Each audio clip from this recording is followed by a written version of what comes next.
Hello guys! Welcome back sa Rai Anime Flix. Isa ka rin ba sa naghahanap ng magandang anime na may Tagalog dub? Pwes, ako ang bahala sa'yo. Dahil sa araw na ito ay may mga maganda akong anime na may Tagalog dub na pwede mong panoorin dito mismo sa Bilibili. Pero bago tayo magsimula ipa-like and follow naman po ng Bilibili space natin at mag-comment kung anong anime ang sa tingin mo ang gusto mong simulang panoorin. Kaya ano pa hinihintay natin? Simulan na natin to mga anime lovers.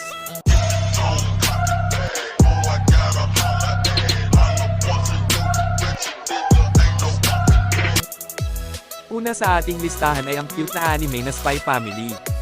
Upang mapanatili ang kapayapaan sa pagitan ng magkatunggaling bansa na Westalion at Ostania, isang spy agent ng Westalion na codename na Twilight ang inatas ang mag-espiya kay Donovan Desmond, leader ng National Unity Party ng Ostania.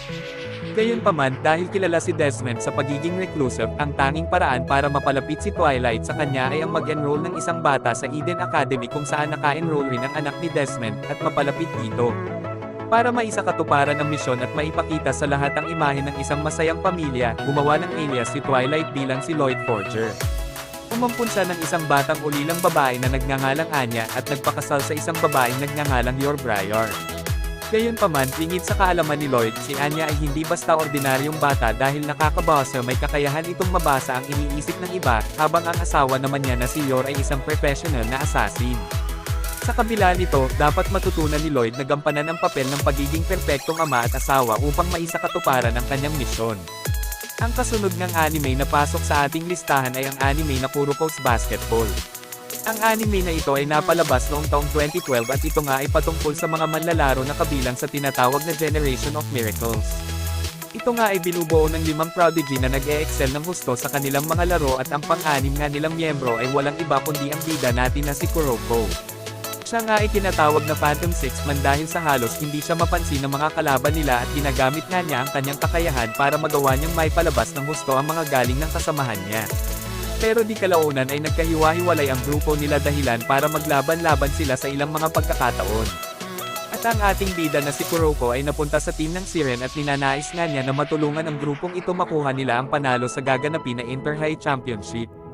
Sumunod dito ay ang anime na pinamagatan namang How Not to Summon a Demon Lord. Ang main character sa anime na ito ay isang video game addict. At ang hilig niyang laro ay ang isang massively multiplayer online role-playing game o sa madaling salita ay MMORPG. Sa laro niyang yun ay mayroon na siyang namapalakas at napakataas na power level at isa pa nga ay nakakolekta na din siya ng maraming rare artifacts at mga items sa loob ng game na ito.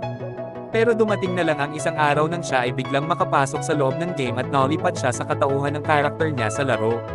At dahil nga sa napakataas na ng level niya doon ay na-master na niya ang lahat ng forms ng elemental magic. At nagagawa na nga rin niyang pagsama-samahin ang lahat ng yun sa pamamagitan ng combiner subclass. At dahil nga sa napakataas na ng stats at skills niya sa laro ay nakatanggap siya ng titulong Sorcerer of Annihilation. At lalo pa nga niyang pinalakas ang mga kakayahan niya at dahil nun ay naging overpower siya sa larong napasukan niya. At ang pang-apat naman na anime sa ating listahan ay ang Magi, The Labyrinth of Magic.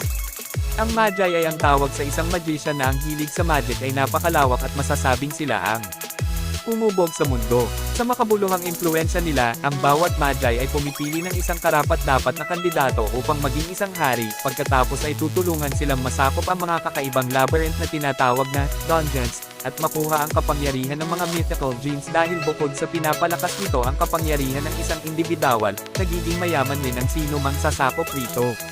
Higit sa lahat, pinangangasiwaan ng Magi ang kanilang inihalal bilang hari kung saan bubuo sila ng isang bansa na maaaring pamunuan ang buong mundo balang araw. Si Aladdin ay isang batang Magi na nilalakbay ang mundo sa paghahanap ng kanyang tunay na pagkatao. Sa paglalakbay niya ay kasama niya ang kanyang kaibigan at tagapagturo na si Yugo, isang djinn na tinatawag niya sa pamamagitan ng paggamit ng plota. Nakipagkaibigan din si Aladdin kay Alibaba na nangangarap ring maging isang mayaman. Sa bagong pagkakaibigang ito, nagsimula sila sa paglakbay para sa kanilang pinakaunang dungeon habang nakikipagsapalaran sa kakaiba nilang mundo. Ang panghuli na anime naman sa ating listahan ay ang Assassination Classroom. Ang anime naman na ito ay napalabas noong 2015 at ito nga ay patungkol sa isang section na mayroong isang misyon. Yun ay ang mapatay nila ang isang mukhang octopus na creature na siyang naging guro nila para sa isang school year. Nakipagkasundo nga ang creature na ito na magiging guro siya ng Class 3E. At Kailangan siyang mapatay ng mga mag-aaral niya sa loob ng 1 taon at kung hindi nila ito magawa ay wawasakin na nga daw niya ang mundong ito. Kung sakali man na mapapatay nila ang creature na ito ay gagantimpalaan sila ng malaking halaga ng salapi. Dito nga ay naisip pangalanan ng mga mag-aaral niya siya bilang Koro Sensei. At sa anime nga na ito ay makikita natin kung papaano nila susubukang patayin ang kanilang teacher at kung papaano nila maliligtas ang mundo sa pagkawasak nito. Like and follow for more anime recommendations.